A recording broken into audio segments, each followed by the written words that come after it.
आज आपल्याला राजम्याची तिसरी फवारणी करून घ्यायची होती, कारण आळ्यांनी राजम्यावरती चांगलंच राज्य केलेलं आणि ते राज्य आपल्याला मंजूर नव्हतं. म्हणून आळ्यांना गुलाबजलच्या पाण्यानं आंघोळ घालून घ्यायची होती. आळ्यांसाठी गुलाबजलचं पाणी तयार करण्यासाठी आणलेली ही औषधं.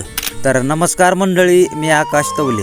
एक एक करून सगळी औषधं बकेटमध्ये टाकून मिक्स करून घेतली आणि आळ्यांना गुलाबजलच्या पाण्यानं आंघोळ घालायला चालू केली. आता आपल्याकडे एकच काम होतं, फवारायला जेवढं पाणी लागतंय तेवढं पाणी आणून द्यायचं होतं. मग काय आपण पण हाय नाही केली, जेवढं पाणी लागतंय तेवढं पाणी आपण पण आणून दिलेलं. तुम्हाला आता एक खरं सांगू का, पाणी आणून तर राव लयच कटाळा आलेला. पाणी जरा जवळ असतं तर बरं झालं असतं, पण पाणी आणायचं लयच लांब होतं, त्याच्यामुळे लयच कटाळा आलेला. आता तुम्ही म्हणतात चाल हे काय नवीनच, तर सांगतो. शेतात रानडुकरांनी लयच वैताग दिलेला, त्याच्यामुळे आमच्या फादरनं बुजगावनं तयार केलेलं. आता आमचं फादर म्हणत होतं फवारायला पाणी लवकर लवकर आणून दिलं, नाटकं करू नको, नाहीतर तुला या बुजगावण्याच्या जागेवरच उभं करणार आहे. मग काय लय कटाळा आलेला, तरी पण आपण पाणी आणून दिलं. आणि इकडे शेजाऱ्याच्या इथं राजमा डुबायचं काम चाललेलं. फवारणी करून गावाकडे चाललेलो तर दयानंद पापाच्या शेतात बोर गाडी आलेली आणि बोर घ्यायला चालू होतं. तर आजच्या ब्लॉग मध्ये एवढंच. फॉलो केलं नसलं तर फॉलो करा आणि नंतर भेटूया अशाच नवीन ब्लॉग मध्ये. तोपर्यंत नमस्कार.